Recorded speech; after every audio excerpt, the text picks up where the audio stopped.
성경 말씀 보시겠습니다. 하나님께서 오늘 우리에게 주시는 말씀은 신약성경 히브리서 9장 11절부터 22절 말씀까지 보겠습니다. 신약성경 361페이지 히브리서 9장 11절부터 22절입니다.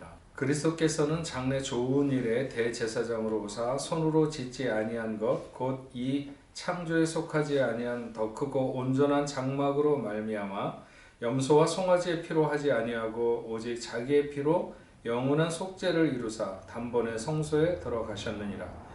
염소와 황소의 피와 및 암송아지의 죄를 부정한 자에게 뿌려 그 육체를 정결하게 하여 거룩하게 하거든 하물며 영원하신 성령으로 말미암아 흠없는 자기를 하나님께 드린 그리스도의 피가 어찌 너희 양심을 죽은 행실에서 깨끗하게 하고 살아계신 하나님을 섬기게 하지 못하겠느냐. 이로 말미암아 그는 새 언약의 중보자시니 이는 첫 언약 때에 범한 죄에서 속량하려고 죽으사 부르심을 입은 자로 하여금 영원한 기업의 약속을 얻게 하려 하심이라. 유언은 유언한 자가 죽어야 되나니 유언은 그 사람이 죽은 후에야 유효한즉 유언한 자가 살아있는 동안에는 효력이 없느니라. 이러므로 첫 언약도 피 없이 세운 것이 아니니 모세가 율법대로 모든 계명을 온 백성에게 말한 후에 송아지와 염소의 피 및 물과 붉은 양털과 오슬초를 취하여 그 두루마리와 온 백성에게 뿌리며 이르되 이는 하나님이 너희에게 명하신 언약의 피라 하고 또한 이와 같이 피를 장막과 섬기는 일에 쓰는 모든 그릇에 뿌렸느니라. 율법을 따라 거의 모든 물건이 피로서 정결하게 되나니 피 흘림이 없은즉 사함이 없느니라. 아멘. 네, 동래포 성도 여러분, 오늘 화요 예배를 통해서 생각하는 히브리서 9장에 있는 말씀을 보면 히브리서는 계속해서 구약의 규칙들과 그 규칙들이 지니고 있는 한계에 대해서 틀림없이 하나님을 섬기기 위한 예법이고 그것이 방편이지만 그것은 모형이고 그림자일 뿐이라고 하는 것을 말씀하고 있습니다. 폐기된 옛 언약의 목을 메고 그 규칙을 지켜내야 하는 것을 생명처럼 생각하는 사람들을 돌려놓기 위해서 반복해서 말하고 있는 것이죠. 복음의 관점에서 보면 이들은 여전히 육체의 예법에 머물러 있는 것입니다. 돌아갈 수도 없고 돌아가서도 안 되는 규칙에 묶여 있는 삶이라고 하는 것은 매우 끔찍하고 슬픈 삶이다, 이렇게 말할 수 있죠. 구약의 성소나 제사장, 제사 등에는 수많은 규칙들이 있습니다.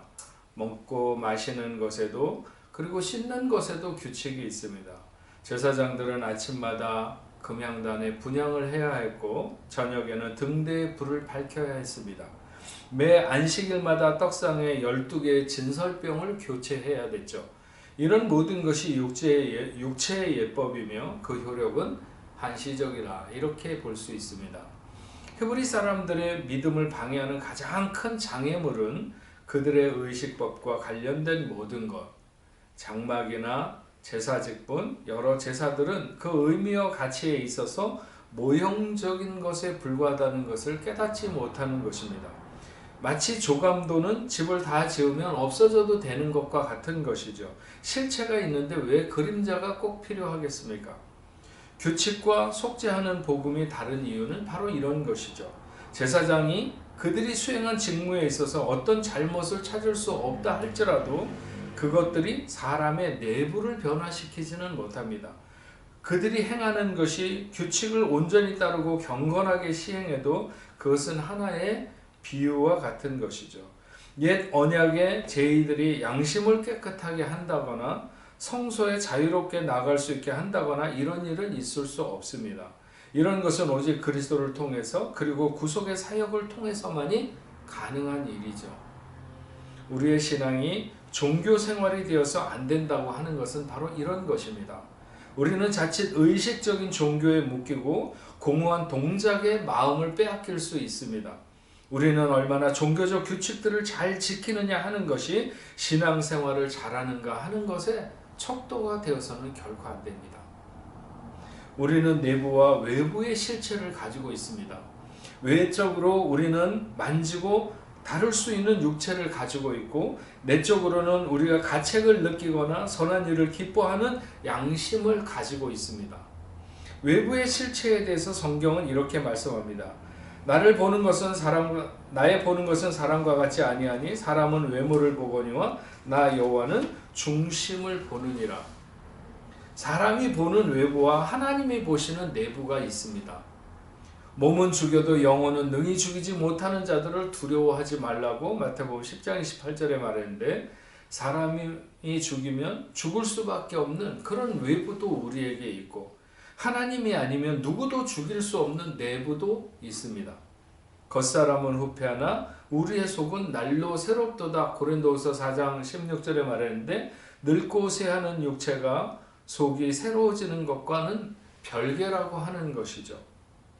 내부의 실체는 감정이나 충동들이 뻗어나오는 근원인 영혼, 의지, 정신은 강하나 보이지 않는 양심과 밀접하게 연관되어 있고, 양심이 우리에게 엄청난 고통을 줄 수 있지만 양심은 수술할 수가 없는 것입니다.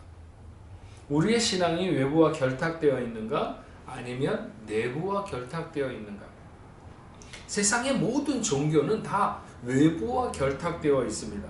그래서 하루에 몇 번씩 어디를 향해서 얼만큼 기도를 하면 되고, 아니면 얼만큼씩 고행을 하면 되고, 그 의식에 충실하면 되고, 그 규칙을 잘 지키는 것을 최고의 선으로 이렇게 생각하는 거죠.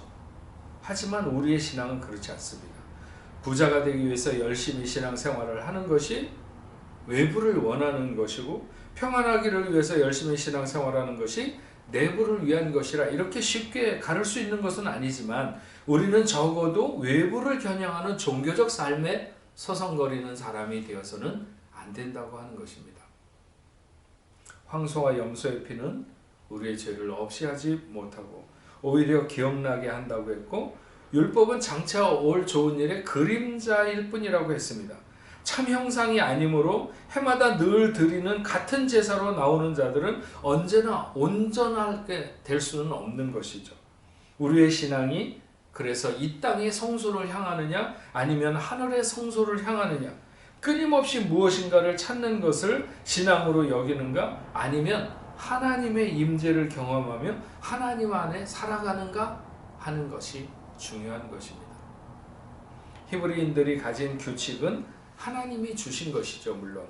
그래서 그들이 그것을 소중하게 여기는 것은 매우 정당해 보입니다. 하지만 전적으로 그런 것은 아닙니다.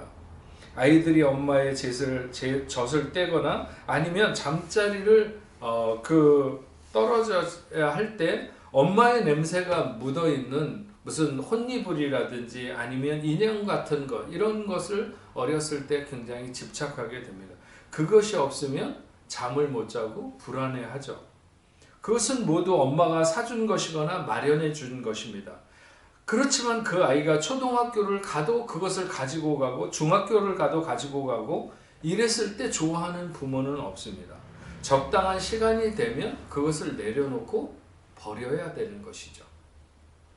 하나님이 유대인들에게 주었던 구약의 규칙들은 예수님이 오시기 전까지, 그 구속의 복음이 전달되기 전까지 유효했던 것입니다. 마태복음 5장 산상수훈에서는 구속의 복음이 무엇을 말하는지에 대해서 분명히 가르쳐 줍니다. 주님이 오시기 전까지의 규칙은 살인을 했느냐 안 했느냐만 규정했습니다. 살인을 하면 범법자가 되는 것이고, 살인을 하지 않으면 범법자가 아닙니다. 율법은 살인이라는 결과가 나타나지 않도록 우리의 마음에서 미움과 시기를 빼내고 사랑을 심어주는 것은 아닙니다. 그냥 범법자인가 아닌가만을 규정하는 거죠. 그러나 주님은 형제에게 노하는 자마다 심판을 받게 된다, 이렇게 말씀했고, 그래서 살인을 했느냐 안 했느냐의 문제가 아니라 그 마음이 사랑을 했느냐 아니면 증오를 했느냐, 외부에 닿는 것이 중요한 것이 아니라 내부에 닿는 것이 중요하다는 것입니다. 간음도 했느냐 안 했느냐의 문제가 아니죠. 그 마음이 어디에 있는가. 여자를 보고 음욕을 품는 자마다 마음에 이미 간음했느니라. 율법의 경계에 걸리는 것이 아닙니다. 예수 그리스도의 마음이 거룩한 마음을 요구하는 것이고 그렇게 세우는 것이죠. 눈은 눈으로 이는 이로 갚으라 하였다는 것을 너희가 들었으나 나는 너희에게 이르노니 악한 자를 대적하지 말라. 누구든지 내 오른뺨을 치거든 왼뺨도 돌려대며. 오리를 가보자 하는 자에게 십리를 동행해주고 이런 말씀이죠. 이것이 바로 율법이고 규칙입니다. 하지만 눈은 눈으로 이는 이로 정당한 보상을 요구하는 것은 정당하지 않습니다. 적어도 우리에게는 정당하지 않은 거죠. 그리스도인들에게는. 이것보다 더 나가야 된다고 말하고 있는 것입니다. 사랑으로 더 나가야 맞는다는 것입니다. 그래서 오른뺨을 때리면 왼뺨을 돌려대라. 본래 주어진 규칙은 내 이웃을 사랑하고 내 원수는 미워하라 하는 그렇게 주어졌지만 나는 너희에게 이르노니 너희 원수를 사랑하고 너희를 핍박하는 자를 위하여 기도하라. 이럴 때 하늘에 계신 내 아버지의 아들이 되리라. 새 언약이라고 하는 것은 바로 이것입니다. 주님이 십자가를 지셔서 하늘 성소에 들어가셨고 우리를 위해서 중보하시며 우리가 하나님의 임재 가운데 살아갈 수 있도록 의와 진리의 거룩함으로 지으심을 받은 우리는 오른뺨을 맞으면 왼뺨을 대고 나를 핍박하는 자를 위하여 기도하는 삶이 바로 우리의 모습이어야 하는 것이죠. 이것이 규칙을 넘어서는 새 언약으로 구원받은 백성들의 모습이라고 알려주고 있는 것입니다. 우리는 죄를 짓느냐 안 짓느냐 하는 것이 아니라 최소한의 윤리와 도덕을 지키는 것으로 안심에 빠지는 것이 아니라 새로운 언약으로 구원받은 백성으로서 더 깊이 있게 더 온전한 사람으로 살아갈 것인가 하는 것이 매우 중요한 것입니다. 마음을 찌르지 않는 표면적인 규칙들에 익숙해지면 신앙이 종교화되게 돼 있습니다. 그러면 목적을 위해서는 무엇이든지 다 정당화하기 쉬운 거죠. 하루에 5번씩 기도 시간을 갖는 사람들이 끊임없이 다른 사람을 속입니다. 이방인들에게는 그렇게 해도 된다는 그런 규칙이 있다나요? 규칙을 지키기 위해서 마음을 쏟는 것이 아니라 그냥 몸만 따라가면 되고 또 그것을 요구하는 이런 종교 행위를 하고 있는 것이죠. 여러분, 세상의 모든 사람을 우리가 무시할 필요는 없지만 그렇다고 해서 세상의 모든 종교에 대해서 우리가 경외심을 가질 필요는 없습니다. 그렇게 하나님처럼 마음을 구하는 종교는 없어요. 세상의 그 어떤 종교도. 그래서 모두가 가짜인 게 티가 나는 것이죠. 뉴욕에서 시카고로 가는 열차에 어떤 사람이 무임승차를 했습니다. 그러다가 승무원에게 적발되었습니다. 그러자 그는 나는 뉴욕타임즈 사회부 기자인데 오다 보니까 신분증을 놓고 왔다고 이렇게 말했습니다. 아마도 미국에서 신문 기자는 꽤 이런저런 일에 많이 혜택을 주고 봐주는 것 같습니다.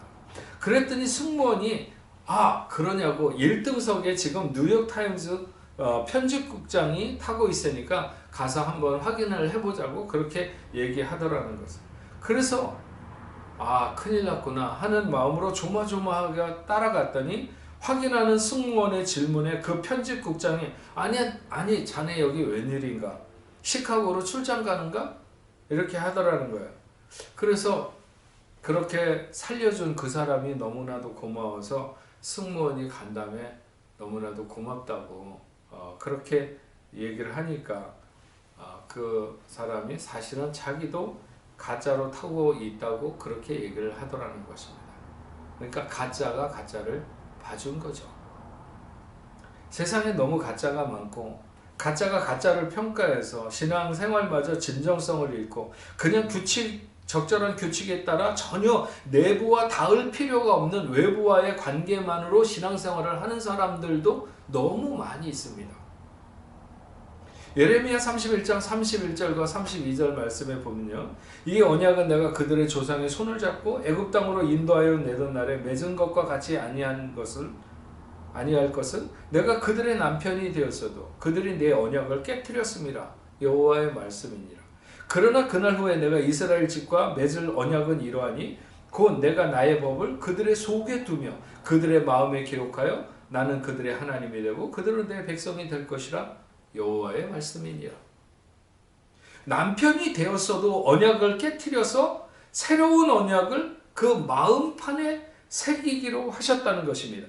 밖에서 어떤 규칙의 요구가 아니라 내부로부터 하나님을 사랑하고 사모할 수 있도록 하기 위해서 우리의 마음에 그렇게 심으셨다고 하는 것입니다. 로마서 10장 9절 10절 네가 만일 내 입으로 예수를 주로 시인하며 또 하나님께서 그를 죽은 자 가운데 살리신 것을 내가 내 마음에 믿으면 구원을 받으리라. 사람이 마음으로 믿어 의에 이르고 입으로 시인하여 구원에 이르느니라. 우리는 마음에 닿는 신앙생활을 해야 됩니다. 영원한 속죄를 이루셨다는 것은 죄의 싹을 십자가에서 대가로 지불하셨다는 것입니다. 주님께서는 짐승의 피 대신에 자신의 피를 뿌려서 우리 깊은 곳의 죄를 씻으셨습니다. 그 무엇으로도 수술할 수 없는 우리의 양심 깊은 곳을 오직 그의 피가 깨끗하게 하신 것이죠. 그리고 하나님 앞에 봉사하게 하는 힘을 주셨습니다. 그래서 마음을 따라가지 않는 신앙생활은 결국 하나님의 인도를 받는 것은 어려운 일입니다. 영원한 속죄의 가장 놀라운 것은 그의 피가 하나님과 화평을 누리게 했습니다.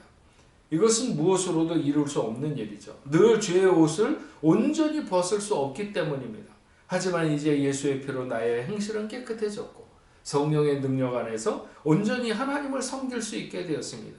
이제 우리는 죽음을 향하지 않고 생명을 향해서 나갈 수 있게 된 것입니다.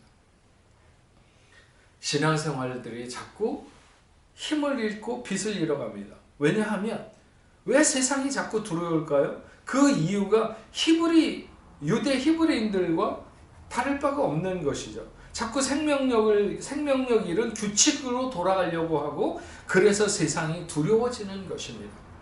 우리 신앙의 힘과 강점은 어디에 있는가? 우리를 영원히 속죄하시는 주님에게 마음으로 반응하고 따라가게 되면 우리의 마음이 확장되고 결코 두려울 것이 세상에 없어집니다. 죽음조차도 두려워지지 않는 것이죠. 규칙을 지키고 형식을 따라가는 것이 아니라 그래서 마음을 드리는 것입니다.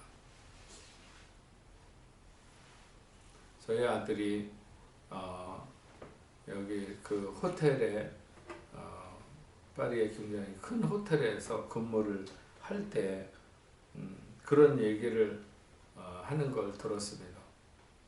전 세계의 가장 한 50대 부자라든지 100대 부자나 이런 사람들, 이렇게 돈이 엄청 많은 사람들은 좀처럼 그들의 마음을 얻고 감동시키기가 쉽지 않다는 거예요. 가만히 생각해 보면 그럴 거라는 생각이 듭니다. 세상 모든 환경이 그렇게 돈 있는 사람, 돈 많은 사람들을 위해서 최적화되어 있는 최고의 서비스가 어디에서든지 우리는 어디 그 식당에 갔는데 만약에 식당에서 밥을 먹고 나오는데 이거 집에 가서 혹시라도 아까 처음에 들어왔을 때 이렇게 차를 마시는데 굉장히 맛있게 드신 것 같아가지고 우리 식당에서 이 차를 좀 준비했으니까 가져가셔가지고 이렇게 드실 수 있도록 하시면 좋겠다고 이렇게 싸주면 보통 사람들은 굉장히 고맙다. 어떻게 이렇게 세심하게 배려를 하냐. 이렇게 생각할 수 있지만 실제로 돈이 많은 사람들, 전 세계에서 가장 많은 사람들은 항상 주변에 있는 사람들이 그렇게 신경을 쓰고 그런 대우를 받는다는 거죠. 그러니까 그 사람들은 누군가가 자기에게 그렇게 해줘도 그것이 그렇게 그 마음을 사는 일은 결코 아니라는 거예요. 돈 많은 사람을 위해서 최적화되어 있는 세상에 돈 많은 사람들을 마음을 사기 어렵다면 세상의 모든 일을 다 알고 계시는 하나님의 마음을 사는 게 얼마나 어려울 일일까 이런 생각을 해볼 수 있지 않습니까? 아마도 부자의 마음을 얻는 것보다 100배, 1000배는 더 어려울 수도 있습니다. 그러나 의외로 간단한 방법이 있죠. 그것은 바로 마음을 드리는 것입니다. 마음을. 신앙을 외부와 닿게 하는 것이 아니라 내부와 닿게 하는 것이죠. 그래서 늘 하나님 앞에서 진심으로 감사하고 겸손하고 즐거워하며 마음을 그 앞에서 풀어놓는 것입니다. 그분 앞에. 그래서 우리가 자꾸 이 시대의 화석처럼 굳어가는 그런 신앙생활이 되지 말고 매일매일이 뜨겁고 새롭고 그런 마음으로 하나님 앞에 나아가는, 전진하고 또 일어서는 그런 우리 뽕레프교회 성도 여러분들이 다 되시기를 바랍니다. 그래서 정말 우리의 마음이 하나님 앞에 다 있는, 하나님은 그것으로 만족합니다. 하나님이 우리에게 무엇을, 우리가 가끔 하나님 앞에 뭔가 물질을 드려야 된다는 부담감을 갖나요? 어떤 충성을 해야 된다고 부담감을 갖나요? 그러나 정말 하나님이 그런 것을 원해서 그것을 드리는 마음을 원하시는 거죠. 그렇게 충성하는 마음을 원하시는 거고. 그래서 우리는 결코 우리의 종교 신앙생활이 종교의 생활처럼 외부에 뭔가를 닿게 하는 외형적인 것을 잘 해나가는 익숙한 이런 신앙생활이 아니라 내부가 닿는, 언제나 마음이 닿는 그런 우리의 신앙생활이 돼야 된다. 이런 말씀을 오늘 히브리서 9장에서 우리에게 하고 있습니다. 저와 여러분이 이런 신앙생활을 해갈 수 있기를 바랍니다. 기도하겠습니다. 하나님 아버지, 오늘 히브리서 9장에 있는 말씀을 보면 수많은 규칙들, 그 유대 히브리인들이 늘 그 신앙생활을 잘 하다가도 과거로 돌아가게 되는 그런 이유는 그들이 힘써왔던, 그들의 조상들이 힘써왔던 그런 율법, 그 그림자와 같은, 모형과 같은 그리로 돌아가려고 하는 것 때문에 세상이 두렵고 또 자신감을 갖지 못하고 이렇게 생활하는 것을 알 수 있습니다. 그러나 예수 그리스도가 우리를 위해서 단번에 이루신 영원한 속죄, 그 완전한 속죄 때문에 우리는 우리의 마음을 들이면서 주님을 기쁘게 따라갈 수 있는 그런 믿음의 생활을 할 수 있습니다. 저희들이 그렇게 오직 우리의 마음을 주께 드려서 믿음의 생활을 할 때 우리에게 담대함이 있게 하시고, 어떤 세상을 만나든지 우리가 어떤 세상으로 나가든지 넉넉히 승리하며 넉넉히 이기는 하나님의 귀한 자녀들 다 되게 하여 주옵소서. 예수님의 이름으로 기도합니다. 아멘.